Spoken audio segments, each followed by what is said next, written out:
So good morning, everyone. We shall today discuss about servlets. So we are starting the module 4, which contains two parts, servlets and JSP. So JSP stands for Java Server Pages. So two chapters are there. So out of which servlets is present in the first textbook.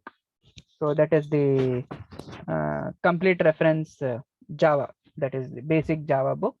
Whereas JSP is present in another textbook. That is again complete reference. That is J2EE.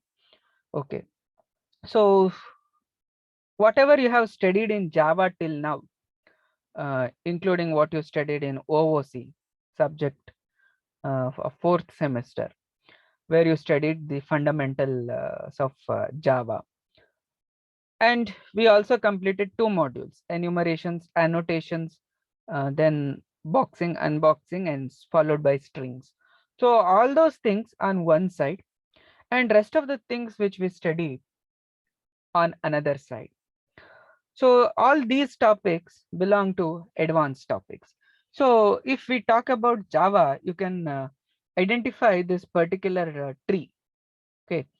So where the fundamentals are studied in the introduction parts, where we study the language basics, arrays, those things.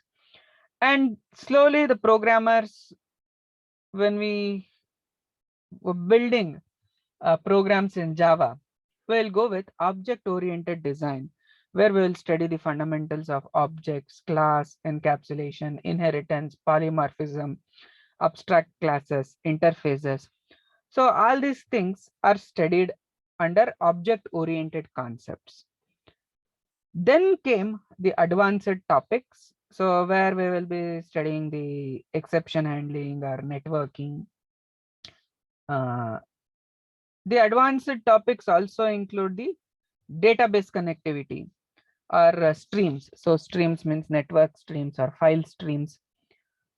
So these things, all these things can be implemented in a single system. So whenever we build applications, so on these particular topics, so to the left of this advanced, so all those applications are standalone. When you build that application and you run, so it will run on a single machine. So since Java is portable, it runs on all the machine. But when you want to interact with the another machine, then we need the concept and the feature of networking. But what happens in applications? So we have a database, we'll have a server and a client on another side. So three distinctions can be made. So it is almost all 99% of the applications which are commercialized today. So they are all, basically using the some or the other servers. So without server, so we simultaneously we cannot access that particular content or application. So and now everything is online based. So if we are making anything online, then obviously we will be accessing it through browser, then server is required. So any online application, a server is necessity. So if server is not there, then only one machine can access the data at a time. So in that regard, so Java applications can also be made as a client server applications, which can be accessed over a browser also. So for that purpose, so we need some mechanism or computing on the server itself. So the programs that we write on a server, so that is called as server side programming. Okay. So even a simple web page login. So login page will be displayed on your browser. When you click the login button, the action will send your username and password to the server. And it is on the server that will be verified by connecting with the database. So your username and password will be verified against the database entries in the server. So if it is successful, then the server will decide which page to redirect. So that processing happens on a server side. What information that has to be displayed to you is decided in the server side programs. So all languages provide mechanism for server side coding also.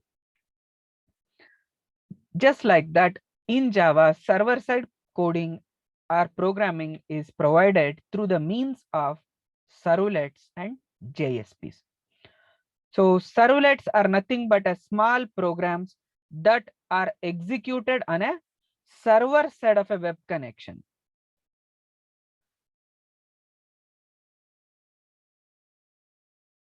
So again, when we are saying that it is running on a server, so server machine must be identified.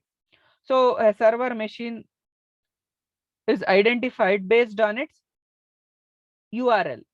So uniform resource locator.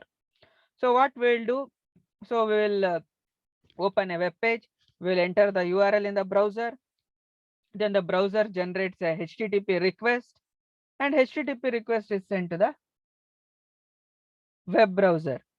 So we will be studying the background of servlet. There we will study servlet, CGI, life cycle of servlets, then configuring of Tomcat server, creating a servlet, the servlet classes, its interface, HTTP request and response, cookies, and session tracking. So these we will study with regard to the servlets.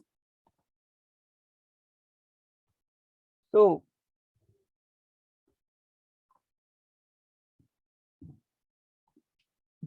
servlets are required, for server side scripting. So if it is a server side scripting, so we need a mechanism. So what happens is a browser is written in HTML code, so which you are studying in web programming subject, right? So you are creating a HTML web page using various tags. So similarly, using the same tags, so we'll create a web pages in Java also. So those pages we will call it as Java server pages. From that page, we'll access the server. So these servlets are the programs that are loaded dynamically and they are run on a web server. So there will be, web server, they will have the facility to run the servlets. So those web servers are called as serverless containers or servlet engines. Okay. So interaction with client will happen through the HTTP request and response model. So whatever we use on a browser, it is all through HTTP request and response. Whatever action we perform when we open a web browser, even in our mobile phone, so all those things will be bundled in a HTTP request. That request will be sent to server. So server will process, and whatever data that needs to be updated on a browser, that will be sent in a response object. So that based on the response object on a web page, the information will be displayed to you. So the same thing will happen, but here the programming will be in Java. That's it. So to display any information on a web page, so HTML code will be embedded in the print line statements, because on a browser, it is a HTML tag that will be displayed. But dynamically, we will decide what tag has to be injected in a web browser. So using a println statement, we will put the HTML code and the result will be displayed on your browser screens. So in olden days, so now we have all kind of languages, providing full-fledged mechanism for this server. But earlier, what happened? What happens was there was only one web server, one kind of web server, and that interface was called as Common Gateway Interface, that is CGI. So CGI was the server. So in that CGI, that allows separate processes to read the data from HTTP request, and it was to write the data into HTTP responses. So there are today there are variety of languages that are used in CGI. So in C, C++, Perl also the CGI used to work. The CGI, there was performance problems. It used to take a lot of memory, processor, and for each client request, separate process has to be created. So, and you know that creating a process is a performance overhead, and at one time of time we will have more number of process. So, and many application they access database. So database connectivity and was an overhead. And if a connection remained open, then it was to cause another problem because we will run out of connection pools. So CGI again, CGI were platform dependent. So which means no concept of platform independence, no support, and we have to integrate the platform properly. Otherwise, there is no way to connect to a server. If we compare that CGI server with servlet, it offers many benefits. Okay, performance is high. Then it is platform independent. We can integrate cross-platform scripted codes and languages. And security is also provided by the Java Security Manager itself.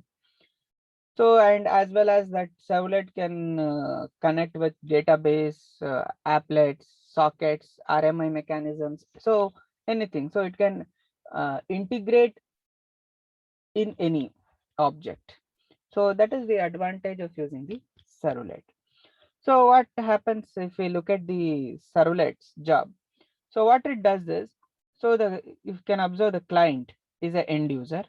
On the other hand, we have a web server. And web server can interact with a database or a legacy application. It can interact with another application also. So it can interact with business to business application through XML or remote method invocations, or using JDBC connectivity or Java network interface. So it can connect. So what happens initially, the user will create the data and it will be sent. Usually it is a form data. So in HTML, you have seen the forms. So those form will have many input elements, input tags. So all the data are bundled together in a request. So that will be sent by the client. So headers will be added for the request that will be sent. And on the other side, web server will process it. It will generate the results and it will send the data back to client. And generally it is a HTML data. And within the HTML tags, so the data status code, the response headers will be embedded. So that is how the entire operation take place. So there will be a static web page. So if you want a dynamic content, so earlier what used to happen was whenever you want to change, even in your web programming subject, if you have practiced it, if you want to change anything on a web page, you have to construct a new page and you have to reload the page. So that reloading was required. So there was no chance or a way to update only a part of a web page without reloading the browser. So that facility was provided by adding the dynamic contents. So if we cannot change anything on a web page without reloading, then it is a static web page. So dynamic means, so we can change the content of the web page without reloading it. So that's what is required in all the applications. So in earlier days of the web, server could dynamically, it used it to construct a web page and create a process to handle each client request. So the process would open, more and more connections in the database, to get the necessary informations. So it is communicated. It communicated with the web server via an interface known as this common gateway interface. So CGI allowed a separate process to read the data from HTTP request and write it into a HTTP response.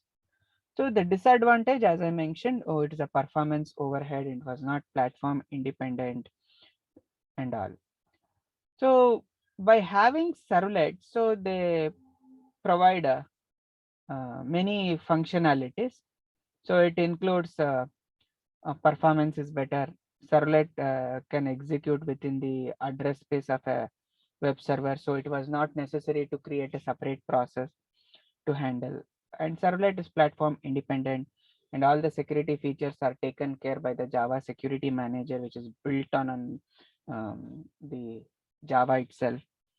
So and since the programming will happen in Java, so all the full-fledged functionality of Java class libraries can be utilized on servlet while processing the data. As well, it can communicate with applets, database, or other softwares. So look at the differences between CGI and servlet. So CGI was based on process, where for each request a new process is created, and the task of performing the actions would have been delegated to that particular process for creating a required response. So whereas in a servlet, it is a thread based. For every request, a new thread will be created, and that thread is responsible to generate the required responses. Here in CGI, so creation and destruction of a new process for every request is costly. Hence, CGI technologies will fail to deliver a scalable application. So since new processes are created for each request, so they will soon, memory and other things will get exhausted. So, but on the servlet, so creation and destruction of a thread will happen in the process space itself, and they are not costly, so they can be scaled. So two processes never share the common address space. So that's why there was no chance of a concurrency in CGI. Whereas all threads will share the process space and same address space, and hence concurrency problem can be solved in servlets. So why concurrency problem occurs is because too many users will be accessing the same data at the same time from different geography. So at that time, so we need a mechanism to control the concurrency issues. So the other differences include, so we can write CGI program in any language. Most of them were written in Perl. So it is Perl programming. So servlets are written in Java only. So all languages provide the features that are provided by servlets, but the name is different. That's it. So even in .NET, we can have a mechanism similar to servlet. when PHP provides. So servlet means it is Java only. Most CGI languages are not object oriented, and hence the benefit of using the features of object oriented programming is lost. So whereas in Java language itself, object oriented concepts are there. So all the benefits of Java can be fully utilized. So again, the difference is the CGI is platform independent, and whereas Java is platform independent. So these are the few differences between CGI programming and a servlet. So what is a servlet? So servlet is a Java program that extends the capability of a server.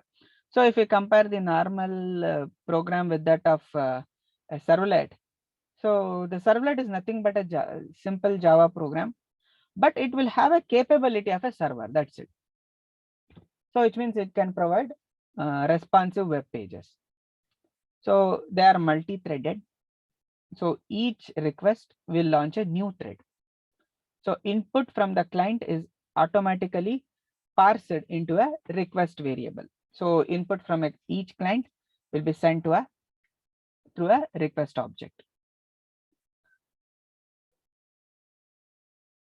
And it acts as a middle layer between the request coming from a web browser or a HTTP client and a database application.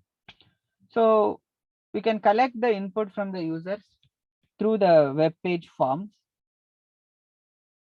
and we can present the records from the database or another source and create a web page dynamically. So the difference between a servlet and an applet is, so an applet is a Java program that runs within a browser, whereas servlet is a Java program that runs within the web server.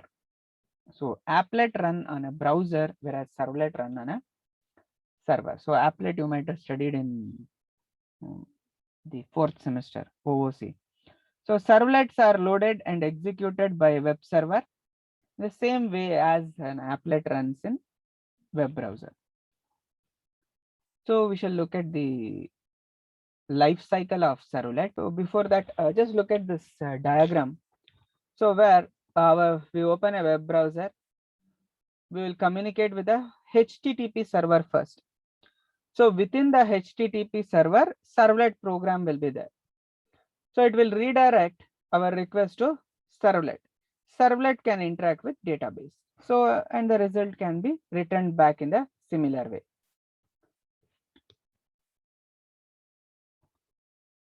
So let us look at the life cycle of servlet. So life cycle of servlet is similar because when a servlet is invoked, it start executing and it will go through certain phases. So it has 3 phases, that is init, service, and destroy. So init means initialization. So these are the 3 methods in the servlet. So these 3 methods are the central to the life cycle of the servlet. So init, service, and destroy. So these 3 methods, these are methods. So they have to be implemented by every servlet. So and they will be invoked automatically by the specific times by the server. So consider a scenario to understand. First, we'll open a browser and we will be typing the URL on the browser. Then what does the browser do? Browser will generate a HTTP request for that particular URL. So this request is sent to the appropriate server. So next, once the server receives the request, so this HTTP request is received by the web server. So this server will map the particular request to a servlet. Means on a server, there can be any number of servlets, right? So any number of servlet is nothing but a Java program. So any number of programs can be present. So which servlet we are requesting, or in other terms, which program we are calling, or which program we want to execute. The request will be sent to that particular servlet, whichever we want. So who will do that? Server will do it. So server will map a request to a particular servlet. Then what happens? The servlet will be dynamically retrieved and loaded into the address space of the server. Servlet is again a program, so it will be loaded. Then what happens?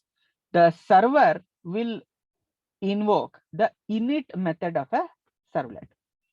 So just like how execution starts with main method, for a servlet, the execution starts by invoking a init method by the server, and it will be done automatically. So init method will be called by the server.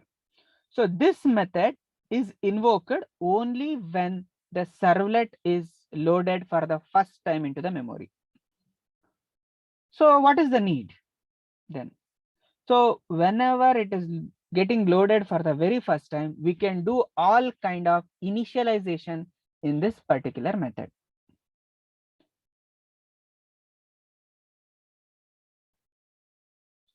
So initialization of variables and configuration to the servlet itself can be done in init. So init is executed only when the servlet is first loaded, and it is not called for each request. Next, once the init method completes, the server will call the service method. Service method of the servlet will be called. So this particular service method is responsible for processing the HTTP request. So based on the data that is being sent, further processing it will be done by the service method based on whatever program we have written. That's it. So this service method, a new thread gets created. For each service method call, a new thread will be created by the server, and it will get dispatched to do get or do post method. So we shall see what are the do get and do post methods when we create the servlet. So the servlet will remain in the server's address space and is available to process any HTTP requests that are received from the client. The service method is called for each HTTP request. So init method is called only once, even though we have hundreds or thousands of requests, init will be called only once. Whereas service method will be called for each request. If 100 users are accessing at the same time, then 100 service methods threads will be created and it will be called. Whereas init will be called only once. Finally, once the service completes, or the actions that we want to happen on the server completes, the server may decide to unload the servlet from its memory. The algorithms will be there. So each server will use different algorithms to decide whether the servlet should be kept in the memory or it should be offloaded. So if no requests are there for certain duration of time, then we can offload the servlet. So while offloading, the server calls the destroy method. So this destroy method is called to reclaim all the resources that are being held by the servlet. So resource means it may be a file handle, it may be a database connection. So all those things will be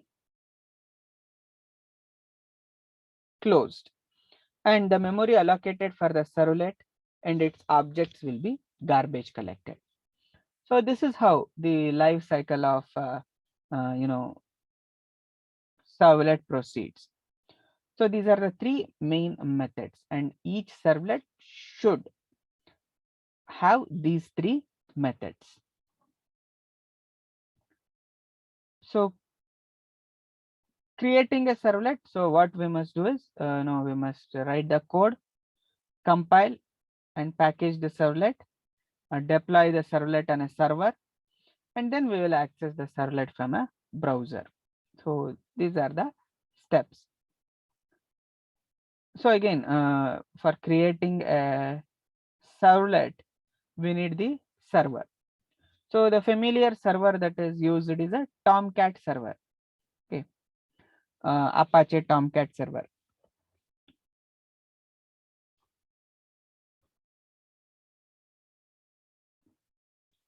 So to create servlets, so we will need a server development environment.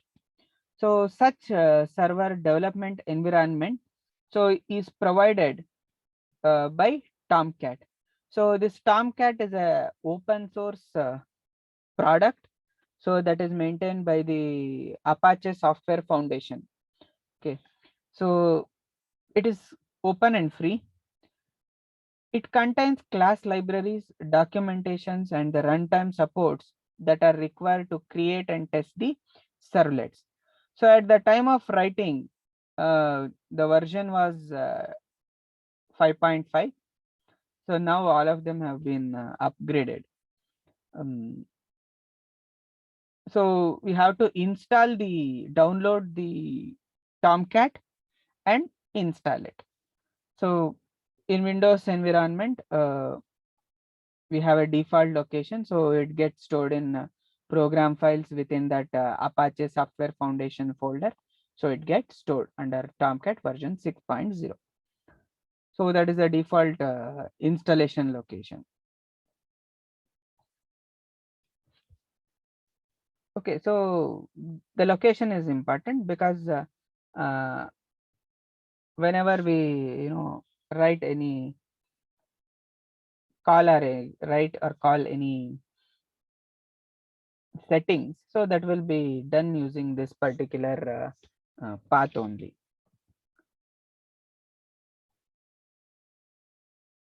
So we have to set the class path, home path, everything. So they are the environment variables. So whenever you install the Java, first thing you need to set the home, JDK, everything. So that has to be done. So Java home.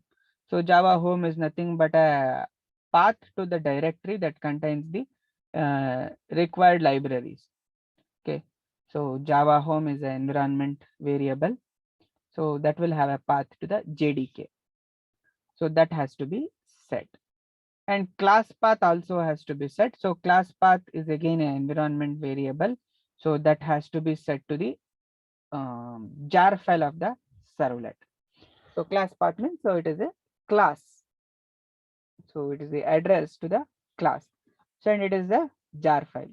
So by default, so this will be the path under Tomcat library, then servlet -api .jar. So this is the class path. So then we must compile and code the servlet. So once the compilation is successful, it will generate a class file. So similar to other Java programs, on successful compilation, a class file will be created. That's it. So that will be shown in a directory. So this is the directory structure. Okay. When we open any web apps, so this is the application name, name of the project or application. So within that we will be having the pages, HTML pages, the same HTML pages which you create in your web, the same thing. And inside that there will be a web-inf folder. So inside this web-inf folder, there will be classes and libraries. So classes means the one that we compiled. So like authenticated that class, shopping that class. So all the classes will be present. So inside the libraries, all the jar files will be present. And this web INF will have a XML file. So that XML file is a configuration file. So this is the directory package. So if you had implemented your DBMS mini project in Java, then you might have observed similar directory structures, or if you have implemented in .NET also. So some directory structures will be there.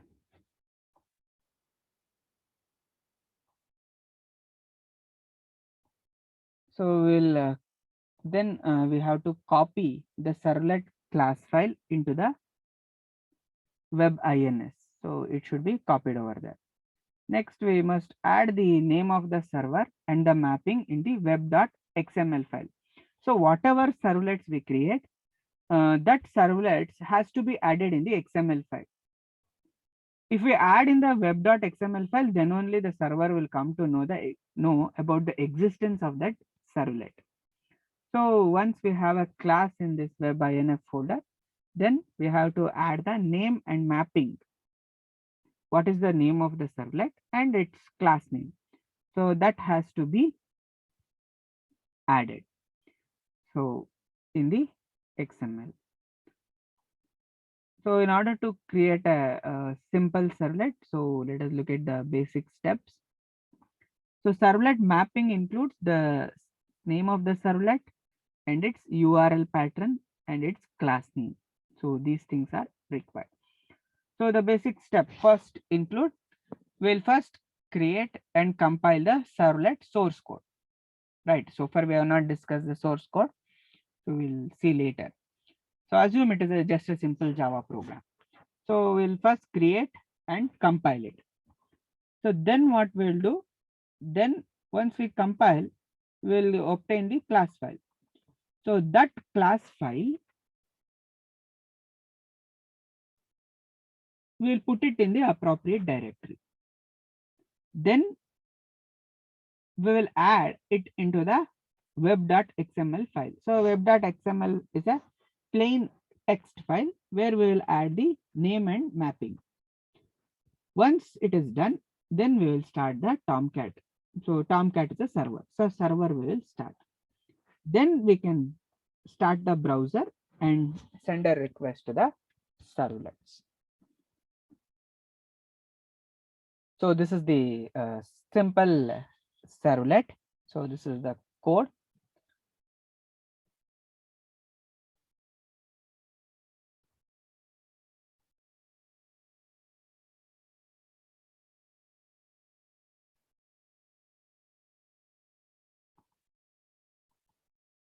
So the simple mapping would look like this. Okay. So tags are there. So servlet name, hello servlet. So this is the name of the servlet. And next we are supplying the class name. So what is the class name of that servlet? So name of the servlet followed by class name. Then in the mapping, so we have to add like this servlet mapping. This is a tag. Within that name of the servlet, we'll write. Then URL pattern. So URL pattern means, so what is the URL for that servlet?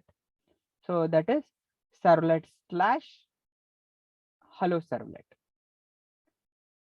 So from this servlet, so if you want to invoke this particular hello servlet, we have to give servlet / hello servlet. So that is a URL pattern. Then close the mapping. So this has to be added in the web.xml file. Okay. So web.xml file will contain the name of the servlets as well as its mapping. Okay. So we can stop here for today's class. You can enter your attendance in the chat window and exit. So in our next class, we shall see the simple servlet programming or how to create our servlet.